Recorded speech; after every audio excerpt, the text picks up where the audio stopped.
Okay, सो अब पढ़ते हैं टाइप्स ऑफ मेजॉरिटी। ठीक है, कि कितने तरीके का जो है मेजॉरिटी होता है। ठीक है, तो देखो, एक तो होता है सिंपल मेजॉरिटी, है ना। एक होता है सिंपल मेजॉरिटी जो कि हम पढ़ चुके हैं। हमने देखा कि ऑर्डिनरी बिल पास करने के लिए जो मेजॉरिटी चाहिए होती है वो सिंपल मेजॉरिटी होती है, which means 50% present in voting. मतलब कि फ़र्क नहीं पड़ता कि हाउस का, अगर हम लोग एक एग्जांपल ले ले से क्लास का, तो एक क्लास में टोटल कितने बच्चे हैं, मतलब टोटल कितना सीट्स है, कैपेसिटी कितना है, उससे फ़र्क नहीं पड़ता। फ़र्क इतना पड़ता है कि जिस दिन वोटिंग होनी है उस दिन कितने बच्चे आए हैं, उसका 50% + 1। तो अगर 200 बच्चे टोटल कैपेसिटी है और जिस दिन वोटिंग होनी है उस दिन अगर 100 बच्चे ही आए हैं तो 100 का 50% मतलब 50 + 1, तो 51 की सहमति चाहिए होगी। इसको कहते हैं सिंपल मेजॉरिटी। उसके बाद देखो कितने, तो एक तो सिंपल मेजॉरिटी होता है, एक एब्सोल्यूट मेजॉरिटी होता है। अब सिंपल मेजॉरिटी और एब्सोल्यूट मेजॉरिटी में काफ़ी सिंपल सा डिफरेंस है। सिंपल मेजॉरिटी में हमें प्रेजेंट का 50% लेना पड़ता है और एब्सोल्यूट मेजॉरिटी में हमें टोटल का 50% लेना पड़ता है। तो अगर एक क्लास की टोटल कैपेसिटी 200 है और आए 100 बच्चे हैं तो फ़र्क नहीं पड़ता, हमें टोटल 200 का लेना पड़ेगा। 200 का 50% मतलब 101 एग्जाम्पल के लिए, तो उसको हम कहते हैं एब्सोल्यूट मेजॉरिटी। तो सिंपल मेजॉरिटी क्या होता है, एब्सोल्यूट मेजॉरिटी क्या होता है, ये वो हमको समझ में आ गया। एक होता है इफेक्टिव मेजॉरिटी। इफेक्टिव मेजॉरिटी क्या होता है, ध्यान समझना कि इसको मैं समझाता हूँ ऐसे। तो जैसे कि मान लो कि भाई किसी क्लास में टोटल कैपेसिटी 200 है, लेट्स से टोटल कैपेसिटी 200 है, किसी क्लास की टोटल कैपेसिटी 200 है। ठीक है, अब सोचो कि क्या अगर 200 की कैपेसिटी है तो 200 बच्चे ही होंगे, मतलब हो सकता है कि 10 बच्चों ने बाद में स्कूल छोड़ दिया हो या 50 बच्चों ने बाद में स्कूल छोड़ दिया हो। तो ऐसा भी हो सकता है ना, ये सीट्स वैकेंट रह जाए, मतलब खाली रह जाए। तो टोटल अगर 200 बच्चे हैं और मैं मान के ये चल रहा हूँ कि 50 बच्चों ने स्कूल छोड़ दिया, तो अब कितने बच्चे हो गए, 150। ये जो 150 बच्चे हैं ना, उसको हम बोलेंगे इफ़ेक्टिव। ठीक है, तो इस 150 का अगर 50% मैं करूँ, 150 का 50% मतलब 75 + 1 मतलब 76। तो ये होता है हमारा इफ़ेक्टिव मेजॉरिटी। तो अगर हम 200 का 50% करेंगे तो एब्सोल्यूट मेजॉरिटी। जितने लोग आए हैं, लेट्स से 100 लोग आए हैं, 100 लोग का 50% करेंगे मतलब प्रेजेंट इन वोटिंग, तो सिंपल मेजॉरिटी। और टोटल में जितनी सीट्स वैकेंट है अगर उसको माइनस कर दें तो जो आता है उसको हम इफेक्टिव कहते हैं, और उसका 50% करें तो इफेक्टिव मेजॉरिटी उसको कहा जाता है। ठीक है, इतना समझ में आ गया, बहुत सही। ओके फाइन, तो क्या क्या समझ लिया हमने क्या क्या समझ लिया, हमने सिंपल समझ लिया, इफ़ेक्टिव समझ लिया। ठीक है, सिंपल हमसे समझ लिया, हमने सिंपल समझ लिया, इफ़ेक्टिव समझ लिया, एब्सोल्यूट समझ लिया। अब आते हैं स्पेशल मेजॉरिटी की। देखो, स्पेशल मेजॉरिटी का ना कुछ वेरिएंट होता है। स्पेशल मेजॉरिटी का कुछ वेरिएंट होता है। एक स्पेशल मेजॉरिटी होता है जो आर्टिकल 249 के भीतर है। एक स्पेशल मेजॉरिटी होता है जो आर्टिकल 368 के भीतर है। एक स्पेशल मेजॉरिटी होता है जो आर्टिकल 61 के भीतर आता है, जो कि इसमें इस फ्लो चार्ट में लिखना भूल गया हूँ। ठीक है, तो एक आर्टिकल 61 के भीतर भी एक स्पेशल मेजॉरिटी है, और एक स्पेशल मेजॉरिटी होती है जिसमें कि आर्टिकल 368, मतलब कि समझो, जो आर्टिकल 368 वाली स्पेशल मेजॉरिटी होती है, ये वाला जो स्पेशल मेजॉरिटी है ना, ये आर्टिकल 368 वाली है, प्लस स्टेट रेटिफिकेशन। अब इसको एक एक करके समझेंगे, आगे बढ़ते हैं। देखो, सबसे पहले बात करते हैं सिंपल मेजॉरिटी की। सिंपल मेजॉरिटी हमें पता है 50% present in voting simple majority होता है। चूँकि पार्लियामेंट में डे टू डे फंक्शनिंग के लिए या फिर लेजिस्लेटिव असेंबली में भी डे टू डे फंक्शनिंग के लिए जो मेजॉरिटी चाहिए होता है वो सिंपल मेजॉरिटी होता है। इसीलिए सिंपल मेजॉरिटी को फंक्शनल और वर्किंग मेजॉरिटी के नाम से भी जानते हैं। ठीक है, अब ये चीज़ समझो कि जब कॉन्स्टिट्यूशन में ये नहीं बताया गया होता है कि किसी पर्टिकुलर बिल के लिए किस तरीके की मेजॉरिटी की ज़रूरत है, जब ये कॉन्स्टिट्यूशन में नहीं लिखा होता है तो ये माना जाता है कि उसमें जो है सिंपल मेजॉरिटी ही लगेगा। ठीक है, तो उसमें माना जाएगा कि सिंपल मेजॉरिटी ही लगेगा। ठीक है, तो जब कॉन्स्टिट्यूशन स्पेसिफाई नहीं करता है कि किस बिल के लिए कैसी मेजॉरिटी चाहिए तो उस बिल के लिए सिंपल मेजॉरिटी ही माना जाता है। ठीक है, अब समझते हैं कि सिंपल मेजॉरिटी हमें कहाँ कहाँ चाहिए होता है, सिचुएशंस क्या क्या हैं। देखो, ये सारा कुछ ऑब्जेक्टिव क्वेश्चन के लिए बहुत इंपॉर्टेंट है। मतलब CUET PG का जो पॉलिटी वाला सेक्शन है वो पूरा कोर पॉलिटी हम लोग पढ़ रहे हैं। ठीक है, अभी समझो, तो सिचुएशन क्या है, अगर ऑर्डिनरी बिल है तो सिंपल मेजॉरिटी चाहिए। ऑर्डिनरी बिल हमने देख लिया क्या होता है।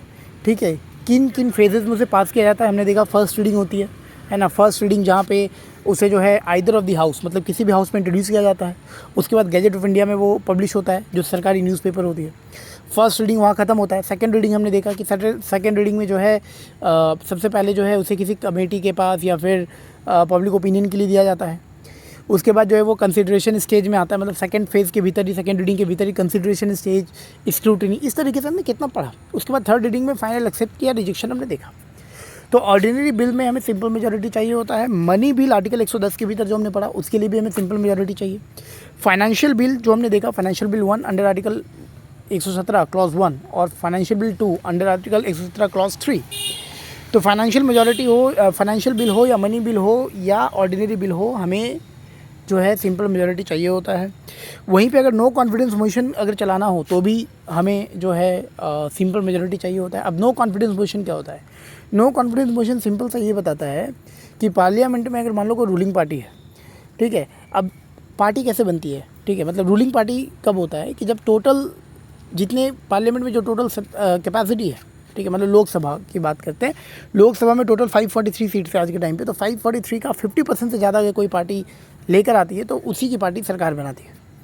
तो नो कॉन्फिडेंस मोशन में सीधी सीधी ये बात होता है कि जो अपोजिशन वाले पार्टी होते हैं वो रूलिंग पार्टी को ये करने को उसको कहते हैं कि आप ये साबित करके दिखाओ कि आपके पास अब भी जो है 50% से ज़्यादा लोगों की सहमति है, आपके साथ खड़े हैं। ऐसे मोशन को नो कॉन्फिडेंस मोशन कहा जाता है और इसके लिए भी सिंपल मेजॉरिटी चाहिए होता है। हालांकि नो कॉन्फिडेंस मोशन को हम लोग डिटेल में पढ़ेंगे। फिर एडजमेंट मोशन होता है, जब हाउसेस के जो डे टू डे बिज़नेस होते हैं, बिज़नेस का मतलब यहाँ पे काम धंधा, वो दुकान वाला बिज़नेस नहीं, बिज़नेस का मतलब होता है जो डे टू डे काम काज होता है, ठीक है। तो जब डे टू डे काम काज पे रोक लगाई जाती है, टेम्परेरी ब्रेक लगाई जाती है, तो एडजमेंट मोशन होता है। हालांकि फिर एक होता है सेंशर मोशन। तो ये सब टाइप्स ऑफ मोशन है, उसको हम लोग बाद में पढ़ेंगे सेपरेट टॉपिक में। लेकिन अभी इतना समझो कि no confidence motion, adjournment, censure motion के लिए भी हमें सिंपल मेजॉरिटी चाहिए होता है। वहीं पे वाइस प्रेसिडेंट के रिमूवल के लिए भी हमें सिंपल मेजॉरिटी चाहिए होता है। ध्यान से समझना, वाइस प्रेसिडेंट का रिमूवल अलग चीज़ होता है और राज्यसभा के चेयरमैन का रिमूवल अलग चीज़ होता है। राज्यसभा के चेयरमैन कौन होते हैं? राज्यसभा के चेयरमैन वाइस प्रेसिडेंट ही होते हैं। मतलब वाइस प्रेसिडेंट सेम टाइम पे 2 पोस्ट पे हो रहे होते हैं। एक तो खुद वाइस प्रेसिडेंट होते हैं, तो वाइस प्रेसिडेंट एक पोस्ट हो गया, और एक राज्यसभा के चेयरमैन होते हैं तो वो एक पोस्ट हो गया, ठीक है। तो वाइस प्रेसिडेंट के रिमूवल के लिए हमें सिंपल मेजॉरिटी चाहिए होता है। लेकिन जहाँ पे राज्यसभा के चेयरमैन के रिमूवल की बात आती है, राज्यसभा के चेयरमैन जो कि अगेन वाइस प्रेसिडेंट ही होते हैं, तो अगर उस पोस्ट से अगर उनको रिमूव करना है तो हमें सिंपल मेजॉरिटी नहीं बल्कि कुछ और मेजॉरिटी की ज़रूरत होती है। अभी हम लोग समझेंगे, ठीक है। उसके बाद अगर फाइनेंशियल इमरजेंसी गवर्नमेंट को लगाना है तो सिंपल मेजॉरिटी चाहिए। स्टेट इमरजेंसी सरकार को लगाना है तो सिंपल मेजॉरिटी चाहिए। अब भाई कॉन्स्टिट्यूशन में 3 तरीके की इमरजेंसी होती है, नेशनल इमरजेंसी, फाइनेंशियल इमरजेंसी और स्टेट इमरजेंसी। स्टेट इमरजेंसी को प्रेसिडेंट रूल के नाम से भी जानते हैं। तो नेशनल इमरजेंसी की हम बात नहीं कर रहे हैं, हम सिर्फ फाइनेंशियल और स्टेट इमरजेंसी की बात कर रहे हैं। इसके लिए सिंपल मेजॉरिटी चाहिए होता है। वहीं पे अगर स्पीकर और डिप्टी स्पीकर का जो इलेक्शन होता है उसमें भी सिंपल मेजॉरिटी से ही इलेक्शन होता है। समझ में आ गया? स्पीकर जो कि हमारे लोकसभा में बैठते हैं, है ना, और डिप्टी स्पीकर, तो उनके लिए भी हमें जो है सिंपल मेजॉरिटी चाहिए होता है। अब हम बात करते हैं एब्सोल्यूट मेजॉरिटी को लेकर के। एब्सोल्यूट मेजॉरिटी क्या है? देखो, एब्सोल्यूट मेजॉरिटी मैंने पहले बता दिया। एब्सोल्यूट मेजॉरिटी जो होता है वो टोटल का 50% होता है। ये तो काफ़ी ईजी है, पढ़ लिया हमने। इफेक्टिव मेजॉरिटी भी हमने पढ़ लिया। इफेक्टिव मेजॉरिटी क्या होता है? इफेक्टिव मेजॉरिटी टोटल जितने लोग हैं उसमें से जितनी सीट वैकेंट है, परमानेंटली वैकेंट है, मतलब कि अभी उसमें कोई बैठने वाला नहीं है। देखो, एब्सेंस और वैकेंट में अलग चीज़ है भाई। अगर 200 बच्चे हैं और 50 बच्चों ने स्कूल छोड़ दिया है तो जो सीट खाली वो वैकेंट है, और एब्सेंट है मतलब कि वो वैकेंट नहीं है, वो तो कल आएंगे ना फिर से। तो एब्सेंस में और वैकेंट में कंफ्यूज मत होना, ठीक है। तो इफेक्टिव मेजॉरिटी कहती है कि टोटल में से जितने सीट्स वैकेंट पड़े हुए हैं उसको माइनस कर दो तो बाकी जो स्ट्रेंथ आता है वो इफेक्टिव होता है और उसका 50% इफेक्टिव मेजॉरिटी होता है। अब इफेक्टिव मेजॉरिटी के कुछ सिचुएशंस देखते हैं। अगर हमें राज्यसभा से वाइस प्रेसिडेंट को रिमूव करना है, मतलब अभी हमने पढ़ा था रिमूवल ऑफ वाइस प्रेसिडेंट, जिसके लिए हमें सिंपल मेजॉरिटी चाहिए था, वो वाइस प्रेसिडेंट का रिमूवल था।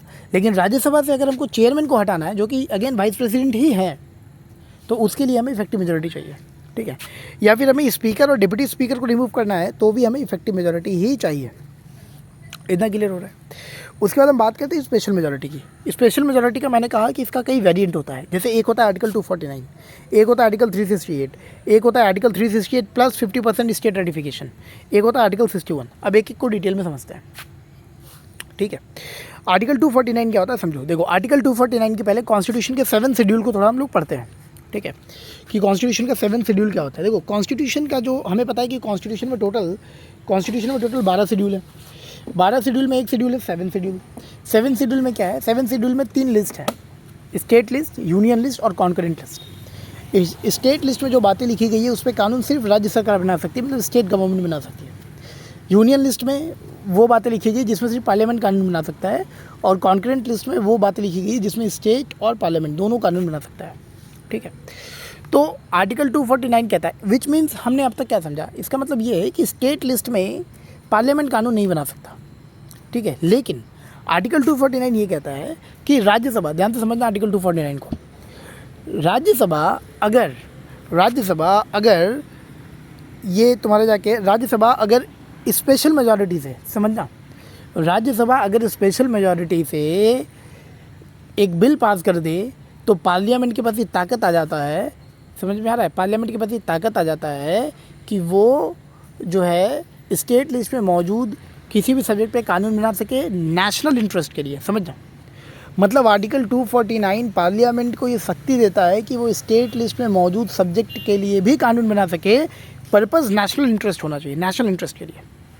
और इसके लिए जो मेजॉरिटी की ज़रूरत होती है वो होता है स्पेशल मेजॉरिटी। अब ये कैसा स्पेशल मेजॉरिटी, आर्टिकल 249 किस तरीके की स्पेशल मेजॉरिटी की बात करता है, तो 2/3 प्रेजेंट इन वोटिंग। अब तक हम सिंपल मेजॉरिटी में 50% प्रेजेंट इन वोटिंग पढ़े थे, लेकिन आर्टिकल 249 में 2/3 प्रेजेंट इन वोटिंग की बात होती है। 2/3 प्रेजेंट इन वोटिंग का मतलब है कि जितने लोग आए हैं, जितने लोग प्रेजेंट है उसका 2/3, समझ में आ रहा है, प्रेजेंट इन वोटिंग।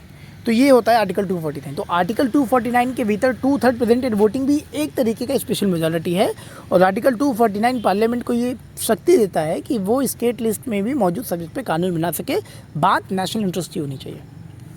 वहीं पे अगर हम आर्टिकल 368 पढ़े, आर्टिकल 368 क्या कहता है, आर्टिकल 368 जो है ये कॉन्स्टिट्यूशन में अमेंडमेंट करने की शक्ति देता है।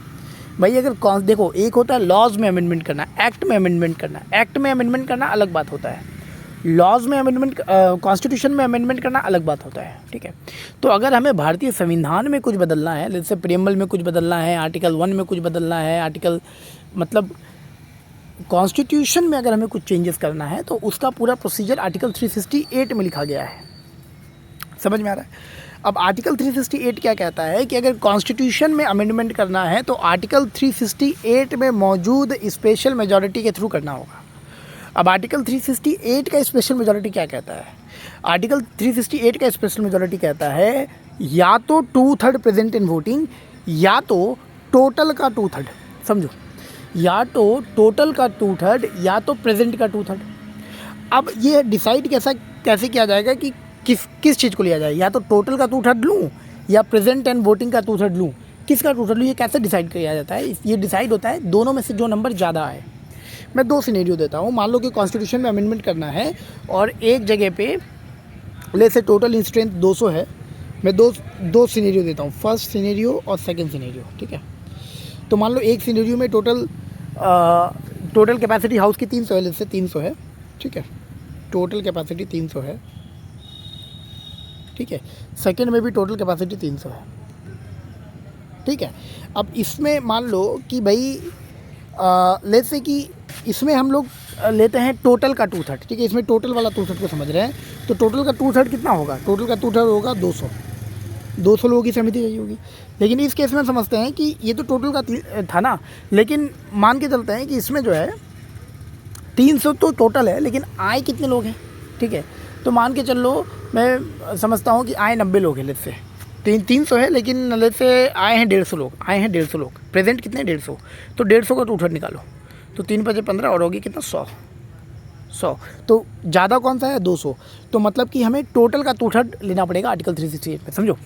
आर्टिकल 368 में टोटल का भी 2/3 है और प्रेजेंट का भी 2/3 है, लेंगे कौन सा, जो कैलकुलेट करने पे जिसका न्यूमेरिक वैल्यू ज़्यादा आए वो वाला लेंगे। इतना समझ में आ गया। तो आर्टिकल 368 ऐसे मेजॉरिटी की बात करता है, इतना क्लियर हो गया, ठीक है। और आर्टिकल 368 में कॉन्स्टिट्यूशन को अमेंड करने की जो है बात की जाती है, इतना क्लियर हो गया, ओके। अब समझते हैं आगे।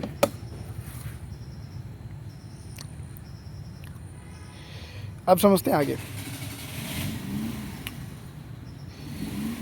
अच्छा इतना ही रहने देता हूँ।